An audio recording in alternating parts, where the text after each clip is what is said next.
This Hello, conference Cheryl. will now be recorded. Okay, good. So we'll get started on Parshat Toldos, which is page 124. Ve'ela Toldos Yitzchak, Boker Tov Aaron. Ve'ela Toldot, page 124. Perek Chaf Chet Chaf, 25:19. Ve'ela Toldot Yitzchak ben Avraham. Avraham holid et Yitzchak. Okay, these are the Toldot of Yitzchak, the son of Avraham. Avraham gave birth to Yitzchak. So very, very strange pasuk, very strange verse to begin with. Right? If he said these are the generations or offspring, or we'll have to discuss what is Toldot. Is that the wrong one? Nevi'im, sorry. We'll have to discuss what does Toldot actually mean. But English says offspring. We'll start with that. These are the offspring of Yitzchak ben Avraham. Avraham gave birth to Yitzchak. Now, if it says Yitzchak, the son of Avraham, being very intuitive, I know that Avraham is the one who gave birth to Yitzchak, right? That's pretty, I'm pretty sharp, and I can figure that out. So why do we have this, good morning, Judy, why do we have this redundancy of the generations of Yitzchak, the son of Avraham? Avraham gave birth to Yitzchak. So there are a number of approaches. We'll start with two, and then we'll work our way around to a little bit more. Rashi brings the Medrash. The Medrash says that the Leitzanei Hador, the jokers, the late night comedians, were saying that from Shayulisanado Omrim, Mi Avimelech nit Abra Sarah. Sarah got pregnant by none other than Avimelech. Remember, they Yitzchak, right? Avram and Sarah had gone, and Avimelech took Sarah into his palace. Good morning, Ruti.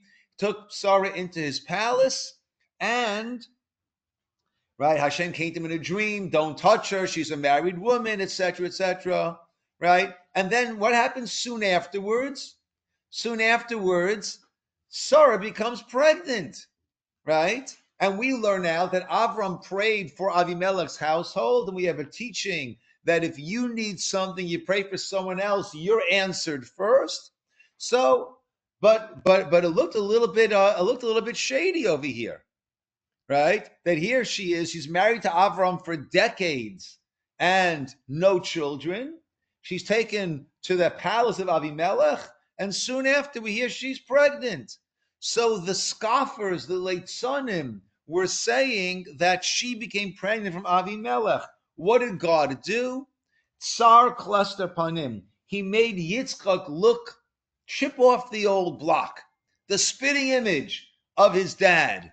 And anyone would look at, sometimes you see that, it's almost comical. You see someone walking with their father, right? And you say, oh my gosh, it's just a repeat, right? It's take two of this of the same movie. Yeah. So therefore, Avraham holided Yitzchak. It was very, very clear that Avraham is the one who gave birth to Yitzchak.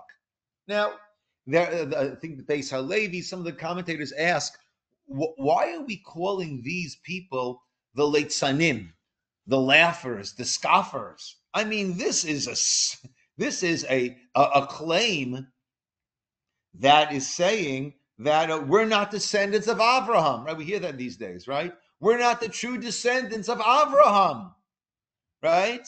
Sarah got pregnant by Avimelech, not from Avraham. So we're not the descendants of Avraham. This is an incredible claim. This is not a joke. This is something that is so serious. Why do we call them the jokers? And he explains that no, this was an expression that people were saying. The expression was from Avimelech, Sarah became pregnant.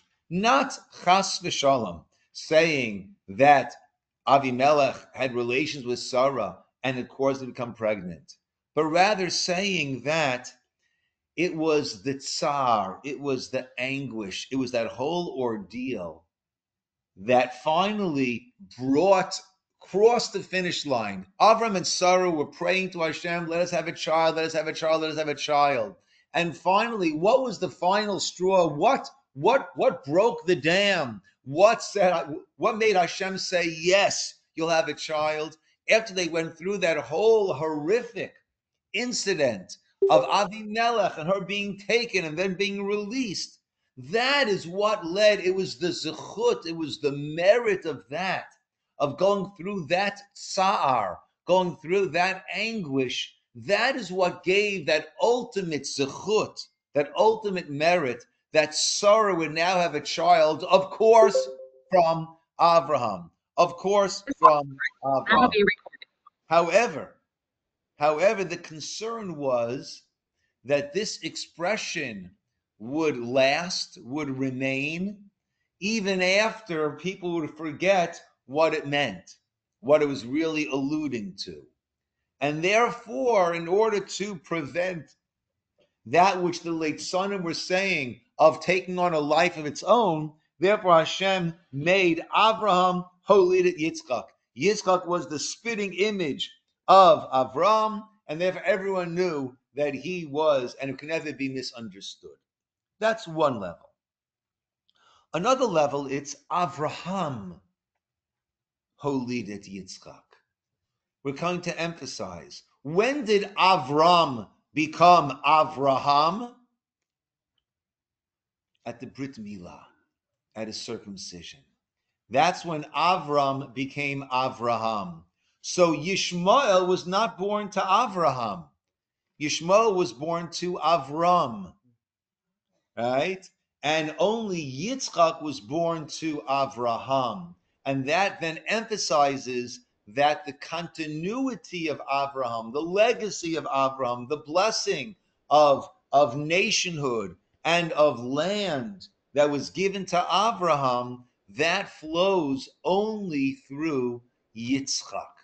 You know, it's interesting. Sometimes you come across people and they say their name is Avram, not Avraham, but Avram, right? And it was interesting. Someone approached me and said, his name is Avram. He wants to be Avraham, right? Why should I be Avram? I want to be Avraham, right? No one names their kids Sarai. Sarai's name was changed to Sarah, and we name Sarah. We don't name Sarai.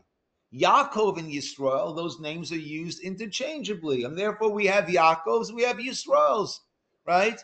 But Avram became Avraham, and never again is he called Avram, unless we're talking about what was then. In our tefillah we say, you took Avraham and you called him, you took Avram and you called him Avraham.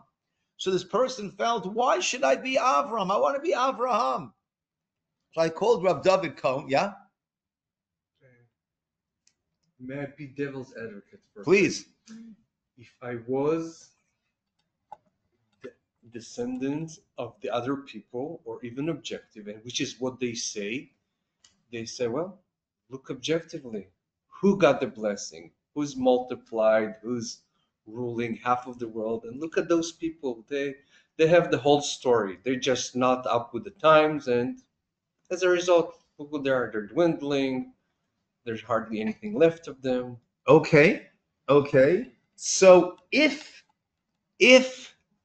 the blessings that Avram gave to Yishmael and the blessings, if that would go against the actual what the Torah says will happen, then that could be a claim. But Avram said to Yishmael, when he gave him a blessing, that you will multiply and you're going to go all over the place. And he tells, and Bnei Yisroel are told throughout the Torah, you're going to be a small nation. So had it said Avram's progeny is going to be covering the world, so then they could have a claim. Hey, look, Islam is covering the world, right? So, right? But that's not what it says. It says Yishmael will cover the world, right? And then Israel will remain small and potent and significant, right? Until the time of the Geula. So actually, this is a very clear, what we see today is exactly what the Torah said would be happening. So I wouldn't take that as a claim against us. I'm sorry. You towards the end in Divine, I forget the exact source. That you'll be ma'at, right? You are ma'at mikol ha'amim. You are few amongst all the nations, and that's how you will be. That's when he says it's going to, that is going to be like not only a small nation, it's not only chosen, I have chosen you, not because you're great, but because that one, but I don't know where they find that. Yeah. I'll have to find the exact passage in Devarim. Yeah. Rabbi? So, yes, just one second. So I called up David Cohen on behalf of this person, and I said he wants to change his name from Avram to Avraham. And he says he doesn't need to change his name. His name is Avraham, not Avram. I said, well, actually, his father named him Avram at the bris intentionally. Well, the father made a mistake. Well, the father happened to be a rabbi. Well, the father's a rabbi, made a mistake. He said there is no name of, he was named after his grandfather who was Avram. No, that's not the case. And he said to me as follows, right? In Europe, you would the way people would talk was you wouldn't hear the hey. Avram. So people mistakenly thought that this person's name is Avram, not Avraham. But it's a mistake. There is no Jewish name Avram. The Jewish name is Avraham. Avraham, holy at Yitzchak. Yes, Ruti. Oh, someone says something. Ruti? Yes. Since when people decided to name two names, like Abraham and another name, like people naming, like usually do baby naming or two names. Since when did that start? That's interesting. I don't know. Yeah, I don't know. That's interesting. I have two names in Hebrew, not in English. Yeah, I don't know.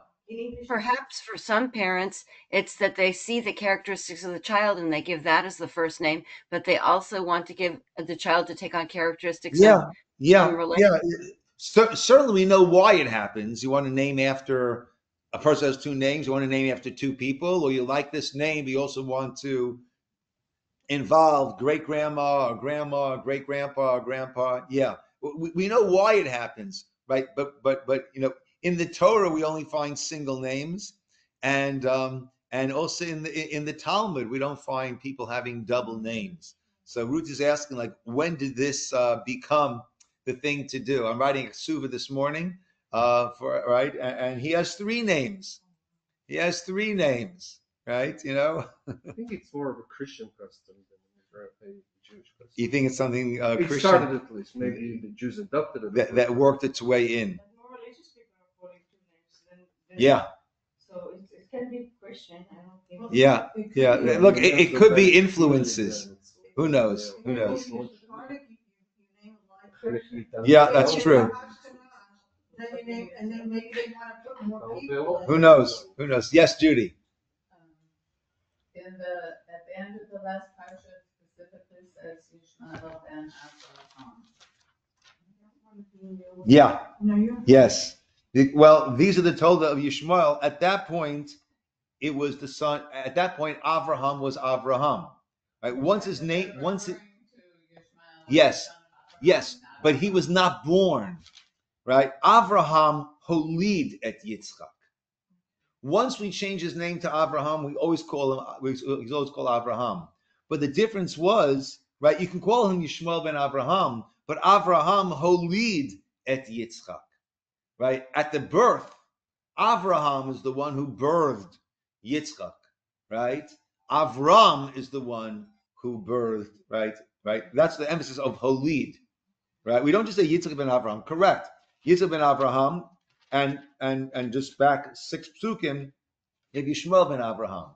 That's why we need to say Avraham holid et Yitzchak, that he was unique in that respect. But let's unpack Yitzchak a little bit. Okay? So until now we've been dealing with Avraham. right? Lech lecha, Vayera, Chaye Sarah was all about Avraham. Then we have Toldot, which is about Yitzchak. And then we start Vayetze, Vayishlach, Vayeshev. Right? This is all right? All of that is Yaakov and Yosef and all of the tribes. So you have a lot of Avraham. We have a lot of Yaakov, and we have Parshas Toldos, where we have Yitzchak. Right? What do we know of Yitzchak? Well, we know of Yitzchak about the Akedah, where he played a very passive role. We dealt with that a couple of weeks ago. By Yomer Avi, he said, "Father," right? And Avram answers, "Hineni, here I am, my son," right? We don't hear much from him. According to the sage, there are different opinions. According to the sage, according to the Medrash, that links the death of Sarah, last week's Parsha, to the Akedah. So she died at 127. He was born when she was 90. That puts him at 37 at the Akedah. Others say differently. I think others say that no, he was a young boy, and we don't have to link the death of Sarah to Akedah. But according to the Medrash, certainly Rashi brings, he was a 37-year-old man, right, who was certainly well able to overpower his 137-year-old father who's taking him to the Akedah. But he doesn't. He goes along, right? Yitzchak is very, very passive. You know, an interesting idea of how he approached the Akedah, and went along willingly is almost can be seen in his name, Yitzchak. Yitzchak means laughter, right? He will laugh. Avram laughed, laughter, right? Now, Yitzchak is associated, the midah, the attribute of Avraham is chesed, kindness. Yitzchak's midah that he's attributed to is din. Now, you would think that, if you have a judge and he's sitting there laughing, right, that's not very court-like demeanor that we expect, right? He doesn't need to be stern. There's that guy in, you see these little clips about him, that judge in Boston, very, very sweet judge, whatever it is, right? Lots of little clips about him, how he runs his courtroom. He's kind, he's generous, he's caring, he's personable, but it's not laughter. Din is serious. Din is serious focusing. So why is it that Yitzchak, who is associated with din, that he's about tzchok, about laughter? And we've heard before, I think Rabbi Rock mentioned this on Shabbos, we spoke a little bit, right? What makes something funny is the incongruity, right? It's the unexpected. That's what gives us a chuckle. It could be, fourth grade, slapstick, right? Or it could be a clever twist of a word or of a situation. But that's what makes us laugh, the incongruity. In din, in judgment, one needs to see how do things line up and where is there an incongruity. And that's how one determines a din. One is able to analyze and see what fits and what doesn't fit. See, here is Yitzchak on the way to the Akedah. At a certain point, it seems my father is planning to slaughter me, Right? I might very well be the lamb. Right? I might be the seh. Right? That's what we said. Hashem said, Avram said, Hashem Yirolo Aseh Bini. Hashem will show us the sheep, comma, my son. Or Hashem will show us the sheep, my son. Right? That will have my son who will be the sheep. Vayelchu shneim yachdav. And then they went together. So Yitzchak was a person who was a tzchok, who saw the joke, the incongruity of life. What have I done to deserve life? What did I do to deserve to be born? Obviously, I couldn't have done anything to deserve to be born because I was not yet born. So we look at life and we recognize it. There's incongruity here. This is just this freebie gift. And that's why one of the expressions that I most dislike, two most dislike expressions, is when you ask someone how you're doing and they say not too bad. That really, really irks me. That's giving God a C minus, I like to say. That's not, it's bad. God's doing a terrible job, but it's not too bad. I don't like that one. Or I've been robbed. Now, not when someone came into my house and stole things, but when a person loses someone, right, and says, I've been robbed, right? There is this misperception that I deserve. I've got it coming to me. And Yitzchak saw through that and understood that every moment of life is this freebie gift. And therefore, if God says it's supposed to end now, typically God takes the life at the end. But if God's deciding, no, it's going to end now through my Father taking me, so be it. That's what gave him this ability, because he was din and he saw the incongruity of life itself, that it is this incredible gift. So that is Yitzchak. That is Yitzchak along the way. So we hear so far. And what happens over here? He's praying, his wife's praying, Rivka is praying, and she becomes pregnant. And what happens? The children, Vayitrotzu, Pasuk of Beth, the children are agitated within her. And she said in Cain, Lama Anochi, why is this going on? What is so unusual, according to Ramban, about this pregnancy? Is this normal? She went, and other people said, no, it's not. This is not how a pregnancy normally worked. She went and she was told a prophecy. Vayomer Hashem la. Hashem said to her through a shliach, Shnei goyim b'bnech. There are two regimes, two nations in your womb. Ushnei lumim, and two nationalities, mimei ayich, from your insides they shall separate. Ula'om mil'om ye'ematz. And they will be struggling one against the other. V'rav yavod tza'ir. And the ultimate end is that the older will serve the younger. This is a prophecy that Rivka received, was told. It's based on this prophecy, according to many of the commentators, that at the end of the Parsha, she pushes Yaakov forward to receive the bracha. Why? Because she had this prophecy. Rabban asks, well, why didn't she share this prophecy with Yitzchak, with Isaac? And he says either she thought that if Hashem shared it with me, then Hashem would share it with him.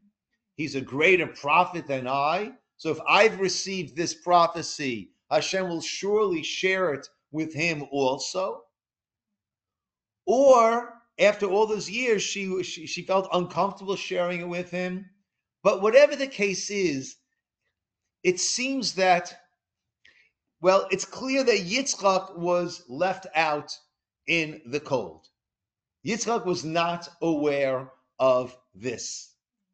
And Yitzchak, if he's being deceived, according to some interpretations, by Esav, and that's why he wanted to give him the bracha, or because he thought that Esav could work together with Yaakov in what they call the Yisachar Zvulun relationship, right? This partnership, or that he thought that Esav, with his personality and his being this wild guy, right? If we could harness him, there's a very famous letter from the Chazon Ish that he sent to principals of elementary schools, and he said to them, when you have a kid who's a real wild kid, right, one of those larger than life personality kids who drive teachers batty, right? And they're always on the verge of just either being kicked out of the school or just barely staying in.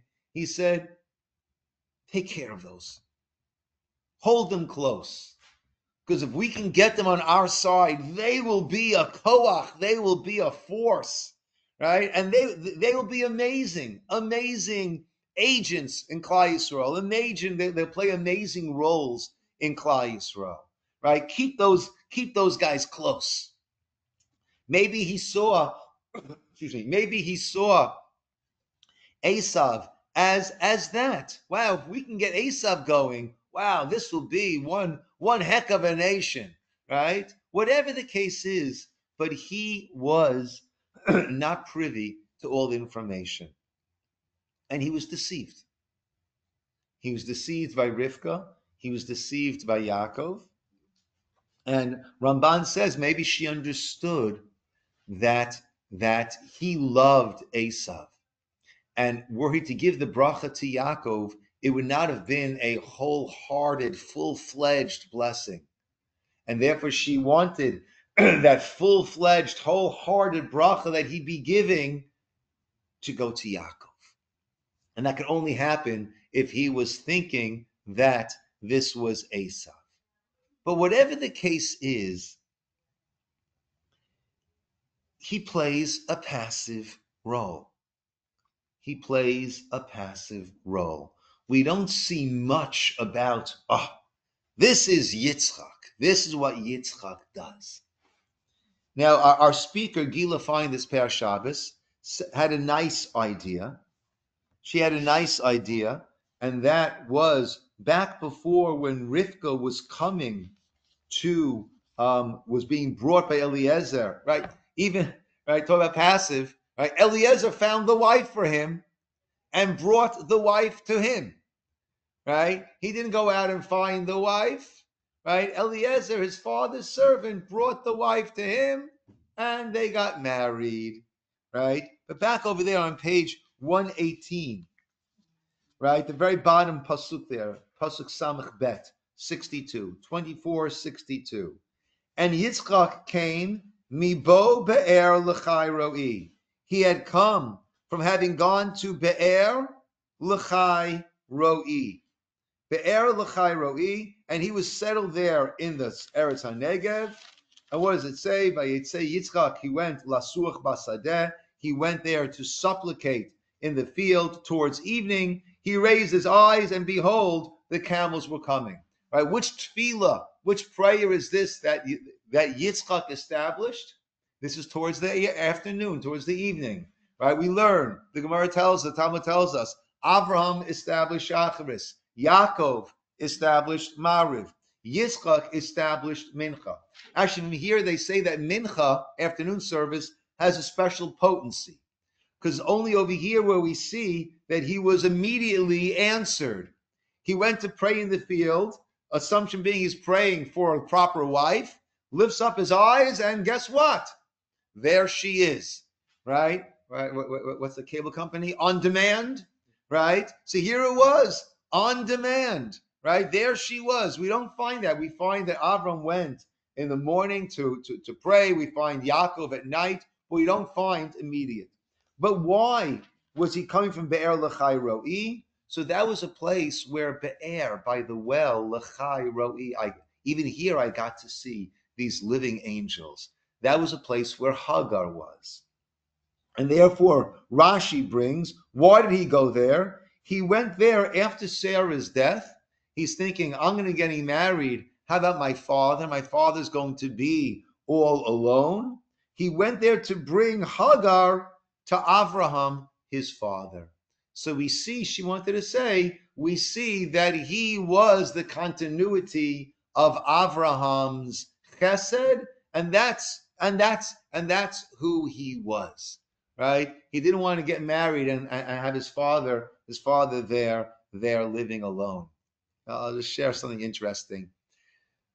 Whenever I have someone, friend or community, whatever it might be, that loses a parent, and the remaining parent is remarrying, and often there's some misgivings that the children feel. There's bound to be some mixed emotions, and I share with them something from my experience. Right, my father remarried when I was 9 years old, right, and at the time when we knew my father was looking, right, was dating this woman, wonderful woman, 2 beautiful children, right, and my sister Lasham and I knew that Dad was getting serious, and we knew that he was going to be asking us, right, what are our thoughts? So walking home from school one day, we're discussing, saying, well, Daddy's going to want to marry Mrs. Lewis, right? You know, he's going to talk to us. What should we say?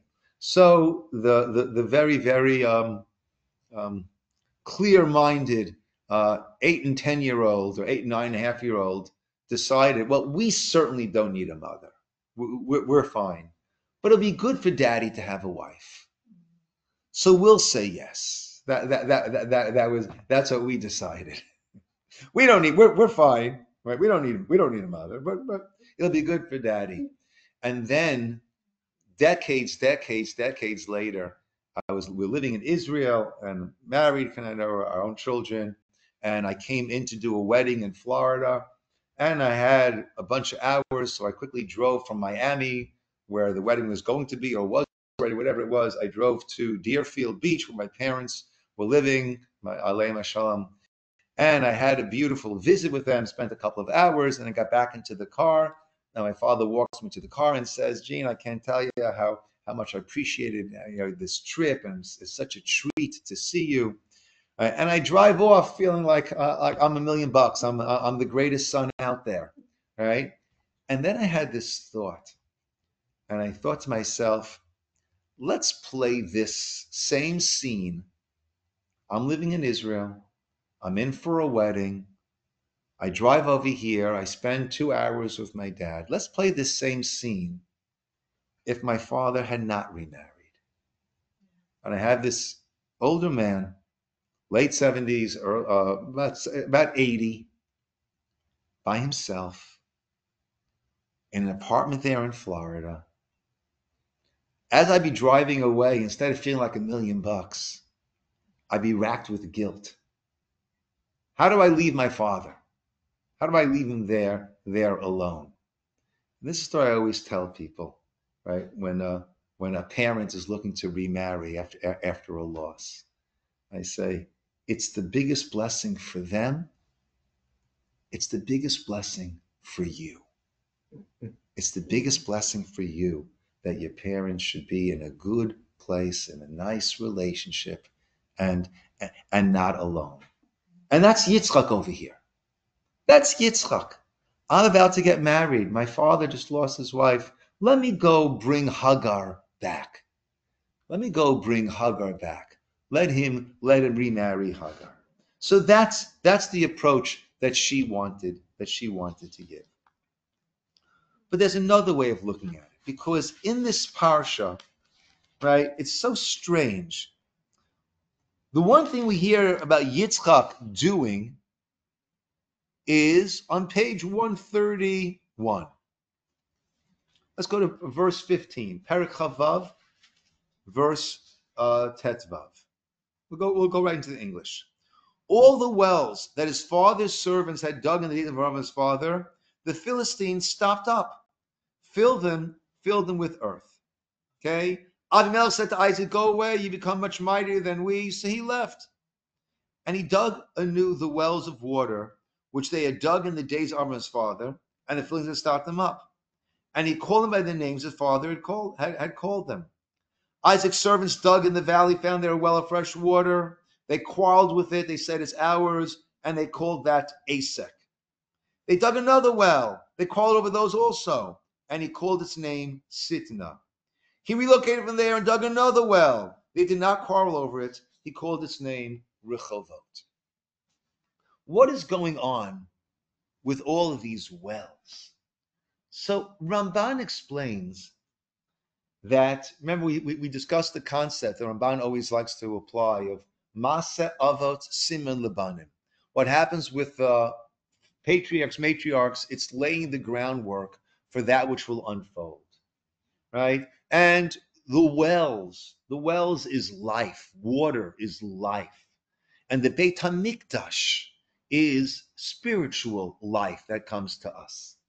And the first one, he says, refers to the first Beit HaMikdash, which they argued over, and it got destroyed, Asek. And then he dug another well that aligns, he says, with the second Beit HaMikdash. And that actually, we call that, he says that there was Sitna. And that actually is the term that is used in the Navi when they caused the stopping of the temporary stopping of the second Beit HaMikdash. It was a katav of Sitna, of animosity. And then there's the third well that he dug, and that is Rechovot, wide, expanse, serenity. And that is aligned with the third Beit HaMikdash, with the ultimate. So these wells are laying out for us, Ramban says, the future of our people. And it's Yitzchak is the one who's digging these wells. But there's a very, very powerful lesson here. Let's go back to the first pasuk. Ve'ele Toldot Yitzchak ben Avraham. Avraham holidet Yitzchak. These are the Toldot of Yitzchak, the son of Avraham. Avraham gave birth to Yitzchak. And we started with different explanations and why we have this seeming redundancy. So what does Toldot mean? English says it's offspring, lashon of Leida, right? That which is born, right? And then a little bit, we tell about the children that were born to him. Look back for a moment to Parshat Noach, right? Parshat Noach. That was an Eile Toldot. How did that start? Page 30, Perek Vav, chapter 6. Eile Toldot Noach.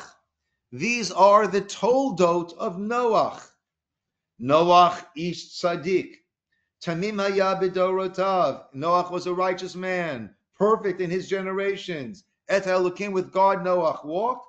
And then we say about his 3 kids. Right? So, how do we understand Toldot? Rashi says either Toldot means offspring, but we got interrupted. These are the offspring of Noach. Oh, did I mention Noach? Let me tell you about Noach. Zecher tzaddik livracha. You mentioned the tzaddik, you have to tell the bracha. Did I mention Noach? Oh, Noach was amazing, amazing, amazing. Now back to, and these are his offspring. Or Rashi says, the offspring of a person is his or her masim tovim. That good that they do, that is the true offspring. But Eila Toldot Noach, it seems that Toldot is more than just the offspring, right? And we have a Parshat Vayeshev, I think. Let me find it quickly. Later on. Yeah, page 198, chapter 37, verse 2. Eila Toldot Yaakov. Right? These are, here it says, the chronicles of Yaakov. Here we don't translate, English article does not translate Toldot as being offspring, because we're not going to talk about, right? The kids are born already.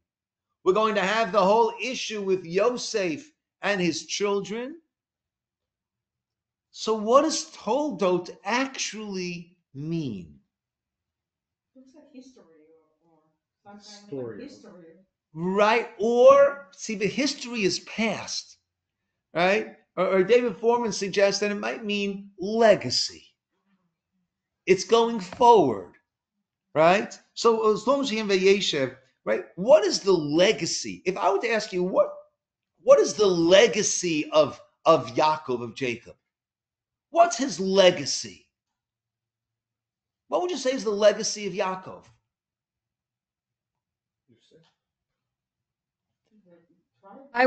I would say not Yosef and the tribes, right? Meaning he built Klal Yisrael. Now, Klal Yisrael is one entity of 12 tribes. It's not 12 separate nations. It's one entity comprised of 12. And this is the story of his legacy. He had those 12 sons, but it got really rocky, as we have in Vayeshev. And there's the jealousy and the animosity and the sale of Yosef and the death of Rachel and the famine of them, and then going down to Egypt, and then Yosef giving them all the problems, until ultimately we have this reunion of Yosef and the brothers, not just the physical reunion, but the emotional, brotherly reunion. So if you want to know the legacy of Yaakov, it is in the nation that he built, these 12 tribes that became one nation. And that's the story that follows.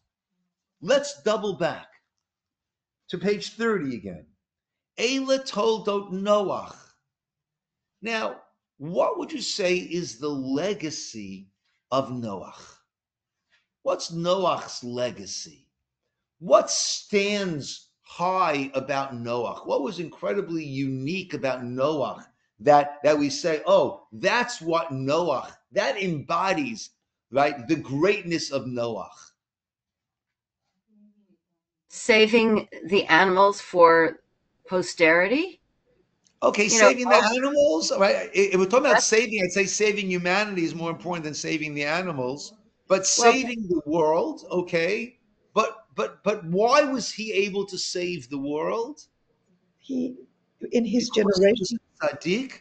Jenny, what were you about to say? I was going to say, because in his generation he was a tzaddik, where it was very difficult. Yeah. See, his legacy was the whole world has gone mad. The whole world is corrupted.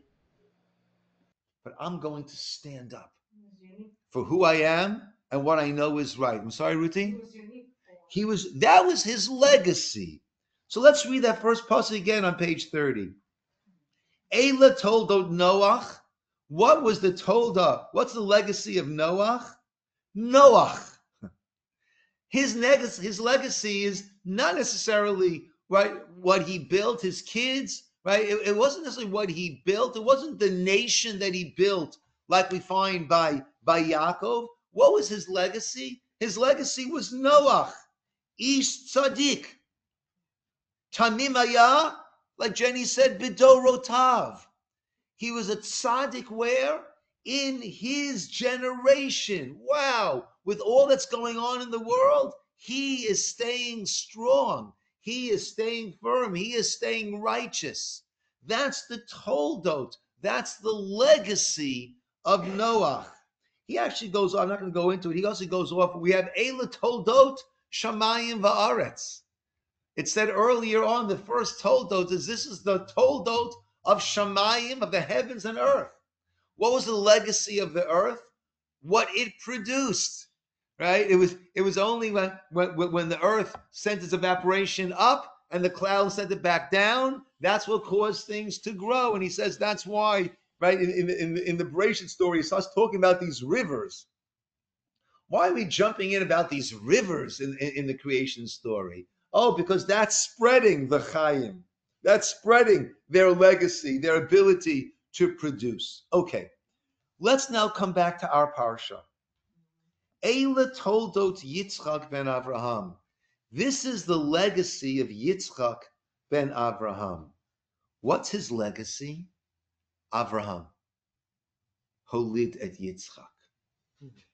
His legacy was Avraham Holid et Yitzchak. And there's our speaker this past Shabbos had the expression the never do well, right? You know, the classic, right, super successful businessman, right? Who starts amazing businesses, right? And then he's got his son, right? Who very often that ends up destroying the entire business, right? Because the son is not comfortable, is not satisfied with continuing with the father's legacy. I've got to leave my mark on the world, right? That's what he did. Well, let me show you what I'm going to do. And then often it goes south very, very quickly and very, very, in a very rough fashion. What was the legacy of Yitzchak? Yes, Judy. Just in terms of the cemetery. The what? Cemetery. Uh-huh. After the word Toldot, you say Noah, you say Yitzchak, but for Yaakov, you actually say Yosef. You're not saying tribes or something. Okay. Yeah, that does work. Ela told us Yaakov, Yosef, right? So I would say the legacy is this whole story and the tribes, but actually his legacy, right? Meaning the one who he held was the Bechor, the firstborn. It's a beautiful point, right? Ela told what was the legacy of Yaakov? Yosef. And we can truly say that was his Bechor. That's who he gave his Bechorah to, meaning the double tribes came from Yosef, not from anyone else, right? The wife for whom he worked 14 years was for Rachel. This is the firstborn son of Rachel. Yes. So in many ways, his legacy was Yosef, but also I think his legacy was the whole story that unfolds. Because over here, what's interesting is we talk about the Toldot when all the children have been born already, right? So we can say the main legacy was Yosef, but I would still say the legacy is this whole story of these 12 tribes ultimately coming together and becoming a nation. Yeah. And Rabbi, I would say on a more subtle plane and sense, legacy spiritually would be interactions with Hashem. So we see Abraham introduced Hashem to the world. So that's like a general interaction. Yitzhak, you might say, focused more on individual interaction with Hashem, such as with the Mincha prayer and everything. Yaakov both had individual relationship with Hashem, such as wrestling with the angel and becoming Yisroel, and also, as it says in the Shabbat Mincha prayer, introduced the klal communal mode of interacting with Hashem to the world, such as communal observance, klal observance of Shabbat with his adult children. Very nice. Very nice. So very nice idea. I think maybe Yitzhak is not as passive as we're saying, but because he did stop and pray for Mincha. Okay. Maybe it's that he's doing individual interactions with Hashem. Okay. I hear that. Rudy, you want to say something? No, I couldn't hear what you said. So you're saying, yeah. I'm sorry. Next I'll spin it around. Yitzhak was the one that couldn't get out of Israel. Correct. He had that kedusha. That was his legacy. Okay. But I would say his legacy is actually what the Torah tells us that he was actively engaged with. And what was he actively engaged with? The wells. What was he doing? He was taking the wells of Abraham that had been filled in, and he was redigging those wells. He didn't feel that now I got to show the world right. That was not him. Abraham was Abraham. Abraham was a once in a not in a generation, right? Once in a world history figure. That's who Abraham was. And Yitzchak was not in Abraham. Perhaps he was not in Abraham partially because he was the son of an Abraham, right? And therefore you become somewhat eclipsed.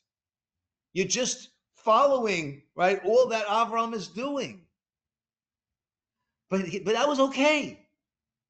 his legacy was continuing, not driving Avram's legacy into the ground because I need to be me, but my legacy could be taking that of my father and making sure it continues, right?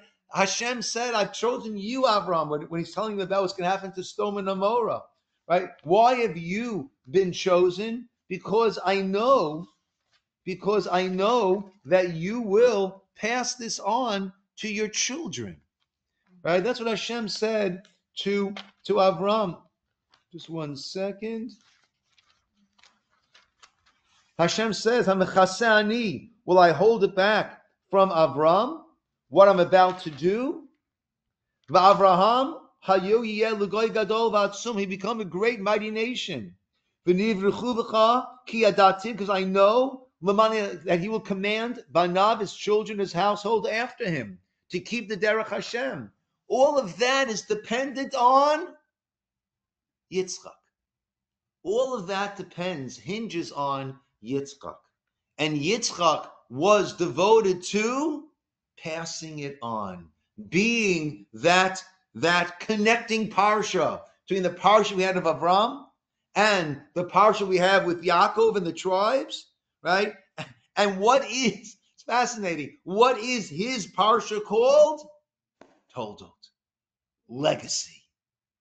That was his legacy, was being this connecting who's going to properly transmit Avraham on to the next generation. That was the greatness of Avraham that Hashem saw that it would happen, and he was saying, that's me. I will redig those wells of Avraham. They're trying to stuff them up. No, I will be sure to give continuity to Avraham, to the legacy of Avraham, to what this nation is meant to be. And therefore, Ve'ela Toldot Yitzchak ben Avraham, page 124, our Parsha, this is the legacy of Yitzchak ben Avraham. What's his legacy? Avraham. Holid et Yitzchak. Right? That's his legacy. The legacy is, I am Avraham Jr. I am Holidet Yitzchak. And we see, I'll give you the floor in a second, and we see how important this is and how we respect this in the Amidah that we say every day. Baruch atah Hashem, it begins. Bless you Hashem, Elokeinu, our God, Elokei Avotenu, the God of our fathers. We could have said Elokei Avraham, Yitzchak, Yaakov, the God of Abraham, Isaac, and Jacob. We don't say that. Say Elokei Avraham, the God of Abraham. Elokei Yitzchak, the God of Yitzchak. Ve'elokei Yaakov, and the God of Jacob, the God of Yaakov. Meaning, each one had it wasn't the God of the three of them. Each one had their role. Each one had their legacy. Each one had their own relationship. And we start our Shemona Esrei by saying it in such a manner so we realize now it's for us to make our relationship with Hashem. Yes, Ruti. I'm thinking that it's an example, Yitzchak is an example for continuation of the generations to these days too. So he gave a legacy that stays later for everybody else to continue their generation.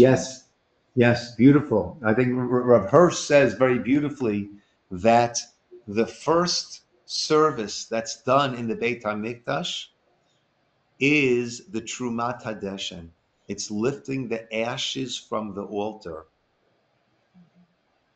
That's the first of the things that have been burning overnight, and then we could start the day. But that's not a janitorial work. That is Kohanim who do that avoda, and they all vie for the privilege of doing that avoda. And Rav Hirsch says that shows us that we can only start today's avoda building on the avoda of the day that came before. That's who we are. That's what we're about.